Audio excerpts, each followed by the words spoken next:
Bismillahirrahmanirrahim. Assalamu alaikum. Welcome to Newsroom. I'm your host Khalid. But today is the 15th of August 2024, and these are the stories that we'll be deciphering during the course of the show. We'll begin with the importance of today, 15th of August, which the Kashmiris, whether it be on this side of the border or the other side, are observing as a Black Day. Now, of course, this is to convey a very strong message to India and to what it has been perpetrating since 1947 towards the Kashmiris, and since 2019, the 5th of August, this whole attitude has gone to a whole new chapter. We'll be highlighting different aspects of that and what needs to be done. Our second story, ladies and gentlemen, concerns 3 years of Taliban rule. Today also, that is an auspicious day for the Afghan Taliban, because it has been 3 years that they have been in control of Afghanistan, or have they been in control of Afghanistan, because the way the instability has been entering Pakistani soil through the Afghan soil, the way Pakistan has time and again told Afghanistan to stop all the nefarious elements from continuing their activities in Pakistani territories, has resulted in no kind of reaction from the Afghan side. This said, the Afghan country also is should I say plagued, or should I say going through a lot of different issues, whether it be economically, whether it be from the human rights perspective or women rights. This and more will be discussed in our second segment. And finally, we'll be talking about the World Health Organization that has declared monkeypox a global public health emergency. This will be discussed, but after a short break. Stay tuned.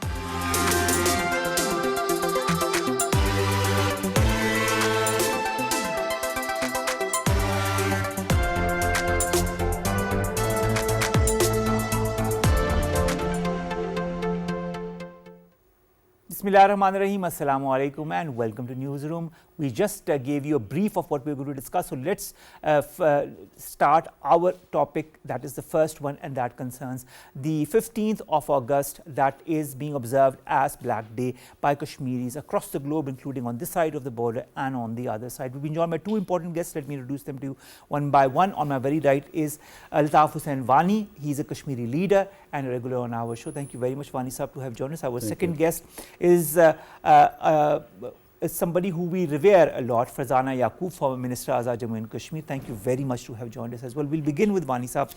Wani Sahab, India rejoicing on its freedom today, but killing Kashmiris for demanding the same. Do you feel this is a moment of shame for India? I say it because India knows that, and every year, we talk about this, but the fact is that it seems as if, whether it be the Indian administration, the government or the armed forces, there seems to be no shame whatsoever. Also, it celebrates its freedom from the Britishers today, but is denying, the same rights to the people in Indian illegally occupied Jammu and Kashmir. I'd like you to examine this sheer hypocrisy that we've been seeing over the years. It's not for the first time we are seeing this hypocrisy. We have been seeing this hypocrisy from last 77 years from the Indians. I wish they had a shame and they could feel that what they are doing in Kashmir, they are denying the people the very basic right, and the way they enjoyed that right and have got the freedom from the Britishers. What they are doing presently in Kashmir, after failing to muzzle the people's movement through their military might for last 35 years, I must say, very rigorously, and also by having all those measures, what we call the legal terrorism, which they did from last 5 years in occupied Kashmir, failing to suppress people's will. Now, like they used the mercenaries to suppress the armed struggle in Kashmir, the people's peaceful struggle in Kashmir. Likewise, these days, they are using the mercenaries for celebration of the what we call the Freedom Day celebrations, but Independence Day celebrations in Kashmir. They got the crowds from different parts of India to have the Indian flags in their hands, and also ordered the schools and other government employees to celebrate it. Why India felt this? Why did the Indian government felt this, that they had to ask the people to build their image as far as to the world and show the world that everything is normal in that's what they want to portray. But at the same time, you see today the people of Kashmir, at the different parts of Kashmir, they had total strike over there. They even under these shadow Afghans, they raised the Pakistani flag over there. They burned the Indian flag at different places. This also shows that on one hand, India with nearly 1 million army there, and along with other paramilitary forces and all these renegades and these mercenaries which they are using these days, still then the people of Kashmir express themselves. They express their dissent in different ways in occupied Kashmir. This is a shame for India, but unfortunately the Indian government, the current dispensation in India, or otherwise the earlier dispensations of India, never gave heed to it. They are used primarily to the international community. They will say that India is a secular country, and they are doing all this through secular means and all democratic means, but denying the very democratic rights to the people of Kashmir. But that is so true. I'd like to understand, Farzana, Yaqoob Sahiba, human rights situation in the Indian held valley. When we look at it, when we look at the statistics, just since the 5th of August 2019, around 997 have been killed, 2,442 have been injured, and 24,904 arrests have happened. This year alone, 54 youth have been killed, 2,825 arrested by Indian troops. Does this plight of Kashmiris highlight also the international community's selective morality, as many self-proclaimed champions of human rights turn a blind eye when it comes to the plight of the Kashmiri people? It does. And let me start by saying that, there is an article written by Lieutenant General H.S. Panag today, where he is basically building the premise that India faces terrorism threats of an equivalent level as Israel faces from Palestine. Now, when you see that this is the kind of thinking that the Indian government representatives have, I'm careful about naming, all the Indians, because we have quite the civil society, some of it has been very proactive when it comes to being human rights defenders, and they've been vocal about, speaking about Kashmiris. Post of 5th August 2019, the first initial reports that were actually shared with the world were by some of the Indian civil society representatives. So what we see is that one, clearly this complete ignorance of Kashmiri plight, that is very clear. But who is ignoring Kashmir? Not the international organizations. At least the Secretary General of United Nations does speak up about the plight of Kashmiris. There are other organizations such as Amnesty International. They come out with their regular reports. So human rights, whoever can say that they are defending or they are looking at a country's human rights, they are talking about what India is doing. Now, who is ignoring the human rights issues? Even US, that is supposed to be an ally of India, also takes out official reports highlighting the human rights abuses that are happening. Well, you see, that is a very nice US tactic where it's more of a carrot and a donkey issue that, like, if India follows, they get all good news. And these are just plain statements. The actions, the American actions are completely opposite. They might be saying this about, what they're doing about the human rights abuses, but this is the same country that then sells ammunition which is then used on us. It does the same with Israel as well. They might be saying whatever they say, but they are selling and they're actually giving out money, doling out money for these countries, these terrorist countries, to kill humans. And what is the threat that India faces in Kashmir? I mean, how many human rights, how many fighters do we have? Who is actually helping Kashmir? Other than Pakistan being the only legal representative of Kashmir and Kashmiris, there's no help. Right? There's no financial help. No one is sending us ammunition, nothing. So these people are laced with bare minimum. Mostly you will see them with rocks in their hands. And India and its army and its parallel forces, they are so scared of these few people who come out to protest against the brutal force that is used by the government, which is owned by the government, against these people who want their right of self-determination. They are not That is asking the for only thing that they anything are asking illegal. for, their right to self-determination. Is it that big a deal for India to kill, to maim, to incarcerate, to rape so many women, children and men just because they are asking for their due right to self-determination, something that for which India was the first one to go to the United Nations. And since then there have been countless resolutions in the United Nations, and none of those resolutions has been applied in letter and principle. Wani Saab, June 14, 2024, Delhi's Lieutenant General sanctions the prosecution of Arundhati Roy, also Shaukat Hussain, under India's stringent counter-terrorism law, which is UIPA. Laws such as these, which we call black laws, have been applied since years galore against all those who have been trying to highlight the true face of India, highlight what is actually happening within the Indian held territory. Till what time will such laws continue to be applied on innocent people who are only trying to say the truth? You see, Arundhati Roy or Dr. Shaukat Hussain are not the first ones against whom this law has been enacted in India. Previously against the Gautam Naulakha, we have seen Gautam Naulakha was behind the bars because of this law. We have seen lots of Kashmiri lawyers and leaders. No, I am not talking of the political leaders because they face this at every step. The lawyers, the Kashmiri lawyers who have been speaking of human rights, who have been speaking about the rule of law, they are facing the same laws like Mia Abdul Qayyum and others, Shaukat Hussain, and I think 4 or 5, Nazir Ahmad Runga and others, they were most recently, and their properties have been annexed and they have been taken away, the land has been annexed also.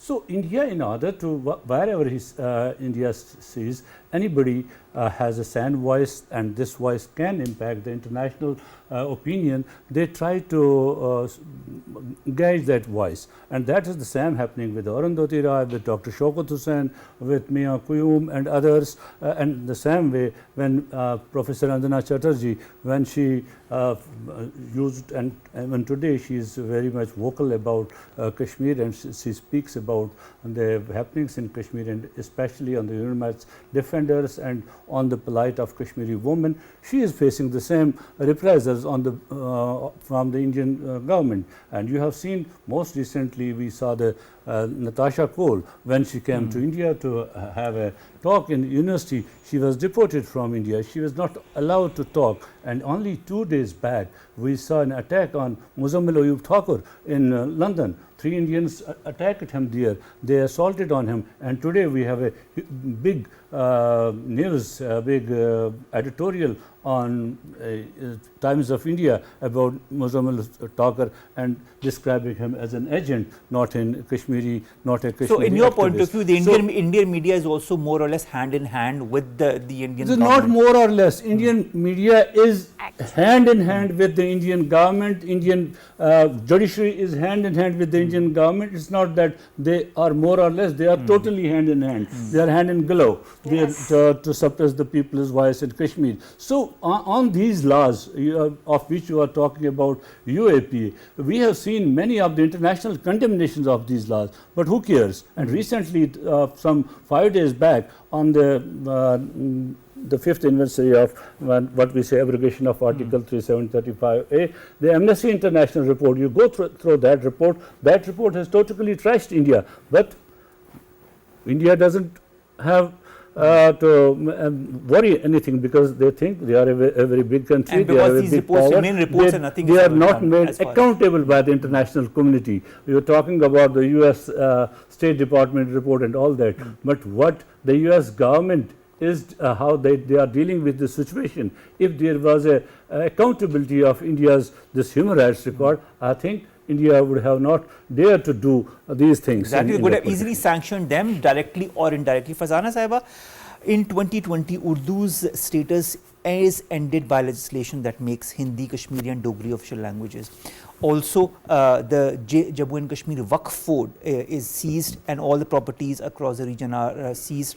There is a deliberate attempt by the Indian government to also assault Kashmiri Muslim heritage, culture, traditions, languages, more or less directly or indirectly. Do you feel the BJP can succeed in altering the Muslim identity of the Kashmiri people, the identity that has been remaining with them, that has stayed with them over decades and centuries? So, all these actions were the intention behind it is that, you know, what is it that riles us up, or what is it that keeps us going? That is us, our Kashmiriyat, our identity, the idea, the whole, you know, this belief that we, the state of Jammu Kashmir, the people who live in Kashmir, who are the state subjects, you know, Kashmiris, right? And India has been, this is not new, India has been working on this agenda of removing this identity, separating this identity from Kashmiris. It is not an identity theft, it is actually an identity eradication that India is working towards. Theft would be that, you know, someone else would be there. They are, by the way, bringing, like, you know, hundreds and thousands of non-Kashmiris, non-Muslims into Kashmir. Domicile certificates, for they example, are doing just that. an example. This is where they started. So that is why, even though we the Kashmiris don't accept the Indian constitution, but post 2019 India has become so blatant in its actions that it just will not stop at anything. Before 2019, you must have noticed that although the abuses were very much there, but this legislative terrorism, where it changes the laws and then uses it as ammunition against Kashmiris, this was not very blatant, and they have become very, you know, they're fine tuning it, they're becoming really good. And what we see is the stark similarities. This is settler colonialism that we see Israel doing in Palestine, taking away their lands. You know, the Israeli settlers, they just walk up into houses and they take it away. India has done it in a better way. What they've done is that they have taken up the Waqf. They are taking away the lands, the houses of Kashmiris where they have lived for decades, and it is no more in their own name. This is clearly settler colonialism, and India is working on what does it want to achieve. Well, it wants to achieve zero Kashmiris, zero Kashmiriyat. Because you will notice that Kashmiris are not, you know, Kashmiris are not divided into castes or you know, we come out, even though there are different races and families, but when we come out, we are Kashmiris, you know, we're not of a specific city. We've never been called, this is, ye Srinagar wale hain, to ye yahan wale. No, we're all Kashmiris, and that unity makes us very strong, and we come out together. We have never been separated by the fact that, you know, we're from some other city. So this unity is also something which of course unnerves India, and I'm sure that India must find it very unnerving that, you know, this is a billion strong country where the major language, the major religion is Hindu, and this strong country which apparently seems to be doing very well economically, but when we look at it under the rug, there's a lot of issues that India is actually facing on its economic fronts. But it covers it up so beautifully with its media. It is so conniving, the propaganda tools that it uses, the movies that it makes, and sadly everyone in Pakistan as well watches Indian movies, and it's really sad that people believe these utter nonsense movies which India makes. I think what do they want to do? They want others to believe it. They are using their soft image in order to create a narrative that is totally the opposite of what is actually happening in India and the Indian held valley. Wani Saab, how important is the role of the United Nations or other international organizations? Because when I see now the Kashmiris, not only are they being persecuted within the held valley, but also outside the held valley within India as well. Just an example, students who are from the Indian held valley are facing discrimination, getting hostel accommodations in colleges and universities across India. Till when, I mean, why are Kashmiris continuing to be persecuted outside of the held valley as well? Is there a certain agenda on hand? Definitely, what they are doing, what India has been doing in Kashmir or in the mainland India with the Kashmiris in Kashmir, They use the army, they use the paramilitary forces to kill the Kashmiris, to maim the Kashmiris, to torture the Kashmiris. And the mainland India, the Hindu extremists are doing the same job with the consent of the administration of the Indian police and others, because the Kashmiris are being profiled in each and everywhere in India. They are being thrashed, they are being assaulted, they are being tortured in each and everywhere, but there is no police action on that, because you see wherever the Kashmiri go, now Kashmiri is seen as a terrorist in throughout India, not only in India, but wherever a Kashmiri activist is who speaks for Kashmir, whether he is in the United States, whether he is in UK, whether he is anywhere in Pakistan and Europe, elsewhere, the Indians treat them as a terrorist, and they have issued the threats to them, death threats to them, and they have time and again, it's not only that someone has said, it is the Prime Minister of India who has said, घर में जाकर घुस के मारेंगे, हमने मारा उनको, and the like. The Indian Defence Minister Rajnath Singh said, people do, the agencies do these covert operations, but no one accepts that. But India is the first country in the world who are doing this transnational, what we call terrorism, and then their Home Minister, their Prime Minister accepts, yes, we have done it. So India is engaged in transnational terrorism. They have done it in Canada, they have done it in the United States against the Sikhs, they have done it against the Sikhs in UK, and they have done against Kashmiris in many parts of India, in Pakistan, in Azad Kashmir, elsewhere. Farzana Sahaba, when it comes to the right to self-determination of the people of illegally occupied Jammu and Kashmir, the role of Pakistan cannot be neglected. We've always been there. We've always said that we will support them morally, politically, diplomatically, and we have been doing that. Just yesterday, on our Independence Day, or whether it be our Prime Minister, President, our Deputy Prime Minister also, they all had very strong statements as far as the illegally occupied Kashmir was concerned, and that they will continue to support it. So, for their right to self-determination, how important is this continued support? It is extremely important, because I can't say this less. Why do you see Palestine going through what it is going? And Kashmir, as bad as it is, but we're still slightly better off. Why? Because we have a conscience, a long-standing, forever support from Pakistan. And we can't deny it, and we should never belittle it. The fact that we have had this legal support, Pakistan, wherever, be it United Nations, be it the European Parliament, be it OIC, wherever Pakistan as a country goes and speaks, Kashmir has always been part of that speech. Throughout the history, all political parties, they are unified on this stance that Kashmir is an unfinished agenda. It is part of Pakistan, and come what may, we will stand by the resolve and the right of Kashmiris for this plebiscite. That is true, and I think that is what we will continue to do, and I really hope that with the efforts of our government, with the efforts of people like yourself, that inshallah one day, as we were talking before the show, that we'll also have and we will watch the people of illegally occupied Jammu and Kashmir finally get their right to plebiscite, to self-determination. Inshallah. Our hopes, our prayers are with the people of the Indian Hellbelly. Thank you very much, Wani Saab. Thank you very much, Farzana Yaqoob Sahiba, to have joined us and to have talked about this very important topic that is very close to your hearts as well as to mine and to all Pakistanis as well. Thank you very much to the both of you. Let's come to our second story, and that concerns 3 years of the Afghan Taliban rule. It was on this very day 3 years back that the Afghan Taliban took over, let's put it that way, Afghanistan after the US-backed government collapsed and the leaders fled into exile. Now 3 years later, the government in Afghanistan remains unrecognized by any other state, with restrictions on women who bear the brunt of policies the UN has called gender apartheid remaining a key sticking point. 3 years have also passed since the dreams of girls have been buried,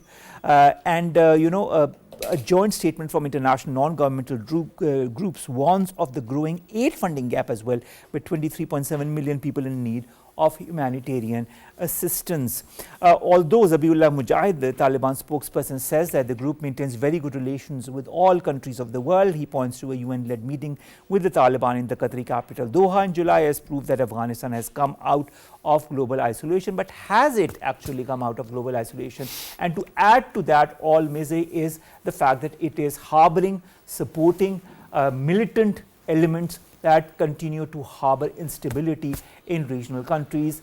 Case of Pakistan in point. Fitna al-Kharij, Tehreek-e-Taliban, Pakistan and other such elements, with the aid of the Afghan government, by harboring them, by supporting them, is one of the examples of how such militism and such extremism continues to foster in a country that is only 3 years old under this rule. To discuss these 3 years, we've been joined by Brigadier retired Masud Ahmed Khan. He's a defense analyst. Thank you very much, Brigadier Sahab, to have joined us. It has now been 3 years, as I was saying in my introduction. They have transitioned from insurgency to authoritarianism, imposed their interpretation of Islamic law and sought to reinforce their claim to legitimacy. Add to that is the lack of rights to the women, to the girls, and the list goes on, and then we add to that harboring militancy in their country. Is this a policy, in your point of view, that is going to continue in the coming years as well? And what will be the tipping point? Thank you very much for giving me this opportunity, and this policy will continue. I don't see any changes as far as the Afghan Taliban regime is concerned, and the way they are involved in human rights violation cases, and they are not allowing girls to get education and the jobs for ladies, and the international community has shown their concern. But despite all this fact and the commitment made to the Doha Agreement for an inclusive government, and then they are continuing with the discrimination on ethnic basis and so many other things. So I don't see any change likely in near future, and they will continue with this, and nobody in the international community is going to recognize them as a legitimate government in Afghanistan. So that is the real ground realities and facts. But Masud Sahab, the fact is that many of the countries do help, continue to help Afghanistan, whether it be the US. Let's put the case in point of the United States, when we know of the billions that have been given to the to Afghanistan in the last couple of years. If the Afghan interim government is being provided with some kind of aid, why can't that aid be subject to conditionalities? So, well, that is an important question, and that is a great game which is going on inside Afghanistan. As you said, the United States has sent billions of dollars, and according to a report, they are sending $47 to $74 million a week. So they are pouring in the dollars. And according to the watchdog Asghar, there is the whereabouts, and they failed to vet the $293 million amount which was sent to the Afghanistan. So they have created the fake NGOs to get those money. So the one question is which is very serious, that is where this money is gone. So likely chances they are being funded to the terrorist organization, the Fitna al-Kharij from Afghanistan. So these are the ground realities. But despite all this fact, there is, as you said, they are getting an aid. The Chinese, they are playing an important role. They have recognized Afghanistan. They have accepted their ambassador. They are having an economic engagement with Afghanistan. They have been supporting and are supporting Afghan government diplomatically. So we have seen a shift in the Russians, and when they saw recently the president has declared that Afghanistan is as our ally in combating terrorism. So look at the changes which we are seeing. Similarly, and the Indians, they are also know they are inside Afghanistan. They want to play their role. They want to create problem for Pakistan. At the same time, after completion of 3 years, we haven't seen any positive indication for Afghan Taliban. So they are continuing with the policy of aiding and abetting terrorism inside Pakistan. All right, let's talk about the economic situation in Afghanistan. As per the different reports, that the Afghan economy has taken a significant hit, despite the fact that money is coming. And you said we don't know where that money is going. In fact, maybe that is the reason. Frozen bank accounts, international sanctions, exodus of skilled professionals. Afghanistan economy weakens 2023. Foreign aid still made up around 30% of the country's GDP, as far as reports say. The UN has flown in $3.8 billion US dollars. So the UN is also there as one of the partners. Poverty soars, unemployment is high. More than half of the country's population, 23.7 million people, require humanitarian assistance. Do you feel that Afghanistan can continue to sustain itself under such socio-economic turmoil? Yes, you may not agree with me. They are getting about, probably according to a report released by a firm in United Kingdom, they earn $56 billion by trafficking heroin. That is one. Second, in the last 2 years, Al-Qaeda, they siphoned $195 million through mining. Al-Qaeda is controlling all the smuggling routes inside Afghanistan in close collaboration with the Afghan Taliban. In addition, as I was mentioning, the United States, they are pouring money on weekly basis. And in addition, they are also getting this, they are getting money by sale of weapons. They have market in south of Afghanistan, that is in Panjwai. So they are getting billions of dollars. And Foreign Policy magazine created a story, Afghan Taliban, they have become of the arms dealer and they are earning billions of dollars. So in addition, so they are getting money from all the sides, whether it is legal or illegal, but still they are getting money. And look, so we can gauge from the fact that the dollar is around about 80 rupees. And where we stand. So the situation as far as Afghans are concerned, the regime is concerned, they are comfortable with the amount which they are getting from all illegal means. But as far as the population is concerned, I agree with you that the situation is getting out of control, especially human rights, women, the ethnic communities, and so many things inside Afghanistan. But you know, Masud Saab, the United Nations calls Taliban policies gender apartheid. At the same time, Zabiullah Mujahid says that the group maintains very good relations with the countries of the world, quote unquote. He of course was saying that after the meeting in Doha, but there are a lot of question marks when it comes to its relations with the other countries of the world, with most of the countries not maintaining diplomatic relations apart from a very, very select few. How do you view Afghan diplomacy amidst this global stage 3 years after the Afghan Taliban took over? Nothing has happened. There is no achievement as far as Afghan diplomacy is concerned. The only thing they attended was the last Doha conference in Qatar. Rest, as I said, the global, the powers, they are playing a game inside Afghanistan, and we have seen the moral. There were a number of cases of moral turpitude within the Afghan hierarchy, and their ministers, they were involved. But those cases were ignored by the Afghan leadership. But at the same time, they are carrying out crackdown or other activities against those ethnic minorities and others who can't do anything. So I don't think so. Things will improve in the near future as far as Afghanistan is concerned. They have continued with those old policies, which was started right from 15 August 2021. All right, let's talk about Pakistan-Afghan relations. Pakistan has always tried to maintain more or less a friendly relationship with Afghanistan. It has always been Afghanistan that has never responded in kind. And now, especially since 2021, we've seen an influx of terrorism, of extremism coming from the Afghan soil into Pakistan. Pakistan has time and again sent delegations, tried to talk to Afghanistan, tried to tell them that you have to, you have to stop these elements from entering Pakistan, but to no avail. We all remember the first statement that the Afghan interim foreign minister had said, and he said that they will not allow their soil to be used against any other neighborhood country. But in fact, the opposite has been happening since. How do you view now, 3 years later, the relations between Pakistan and the interim Afghan government? Do you feel there is any scope for improvement? Do you feel the interim Afghan government is in any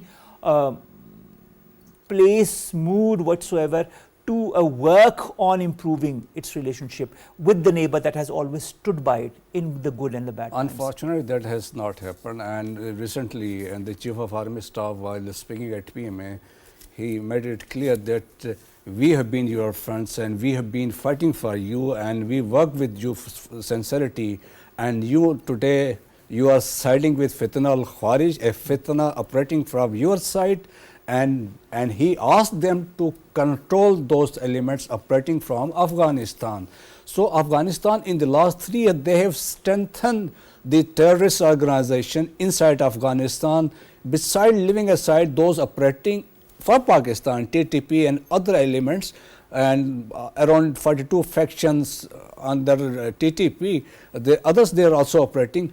But despite all the fact, the Afghan Taliban, they have strengthened TTP, they have armed them, equipped them, they are financing them, they have provided them logistics, they are recruiting, they are providing them fresh recruits to Afghan Taliban. The Al-Qaeda has associated, they have basically refreshed their old association with Taliban. No, Al-Qaeda is planning their terrorist attacks inside Pakistan. They are also funding the Hakim al-Misri, a suicide expert, is training these suiciders in Kunar. There is another Abu Ikhlas, another suicide trainer who is training probably Hizbul Ihrar terrorists in somewhere in Afghanistan. So they are providing all possible assistance and support to this fitna to destabilize and target Pakistan, to destabilize. Look, despite all that, our sincerity which we have been doing in the last so many years fighting their war, but they are adamant to destabilize Pakistan through proxies operating from Afghanistan. And we don't see any changes happening in these years. But let's hope that some kind of sanity prevails or some kind of pressure comes from the powers that be, so that they change their modus operandi, not only vis-a-vis Pakistan, but also vis-a-vis the regional countries and their internal human rights as well, to give the due rights to the women and the girls that they deserve as per the Islamic Sharia, because this is what our religion also gives, the due rights to women and girls and their education. Just a line, but yes, the chief said, our retribution response will be sharp and painful. All right. So let's see how things develop in the coming days. Thank you very much, Brigadier Masud Ahmed Khan Sahab, defense analyst, to have joined us in the studio to talk about 3 years of the Afghan interim government. Let's come to our last story, and that concerns monkeypox, which has been declared as a global public health emergency by the World Health Organization. Dr. Rana Jawad Asghar, infectious diseases expert, joins us online. Dr. Rana, hope you're well. What about monkeypox? Not the first time. I was reading an article that you had posted a year back on monkeypox when there was a case in Pakistan, and now the whole monkeypox issue resurges. What do you foresee? Do you feel there are going to be more cases of monkeypox in the coming days? Thank you, Omar. It's good to be at your program. The article which you're referring to was not published last year. It was published 2 years ago. At that time, Pakistan didn't have any case of mpox, and as an infectious disease epidemiologist, it was very clear to me that if a disease is spreading to the rest of the countries, it's only a matter of time and detection that we will find our first cases. And last year, we had around 9 cases of mpox with 1 death, unfortunately. So the question arises that mpox or monkeypox is not that it's not a killer disease. It has not been a killer disease. Normally, people recover in 2 to 4 weeks. So what has changed that World Health Organization has now labeled it as an international emergency of concern?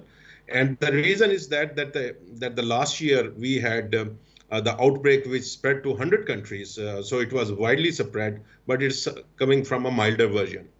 This outbreak, which has started this year in African countries, is more deadly. It can kill around 10% of people it infects, and actually a more variation has happened, just like a mutation has happened, which has made it more easily transmissible to others. So that's why in 7-8 months of this year, African countries have reported around 14,000 cases and nearly more than 500 deaths. And it is being spread in 18 different countries are reporting it.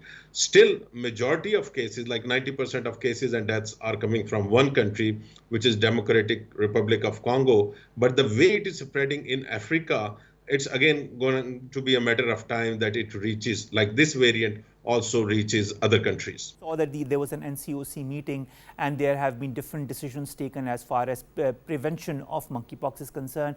But what should be the paradigms of these preventive measures in your point of view? So the one thing is we should stop, gearing up for specific diseases. Our disease detection and control system should be a much bigger comprehensive view. And what I suggest is we should have health intelligence instead of health surveillance, because these viruses are mutating at a faster rate. Population of this world has exploded to more than 7 billion, and the mobility of the world is reaching us to those corners of the world where normally these type of viruses were staying local for like hundreds of years. That is not happening now. So we need to then improve that. Every country should have a good detection and response system, and that means that our disease surveillance system change to a new mindset and new thinking. For a general public or the general public, the preventive measures are pretty much the same as we suggested in the COVID-19 earlier phase, which was to avoid droplet infections, to prevent yourself from droplet infections. If a person is having a rash, then try not to touch those rash with your hands. Try not to use his towel or his clothes, and take care when you are managing his or her clothing. The important thing is that disease is still not very dangerous to general public, but it's very dangerous to those who are immunocompromised. Number 2, children less than 1 year, and the pregnant woman. So these 3 category of people need to take extra caution when they see a person with rash and fever and swollen lymph nodes. All right, Dr. Saab, thank you very much to have joined us. We'll discuss this very issue in detail, inshallah, later in another show. But thank you very much to have joined us, to have given us a public awareness on what monkeypox stands for and the current situation. Dr. Rana, Jawad, Asghar, infectious disease expert. With this, we come to an end of today's news. We'll see you, inshallah, tomorrow. Allah Hafiz.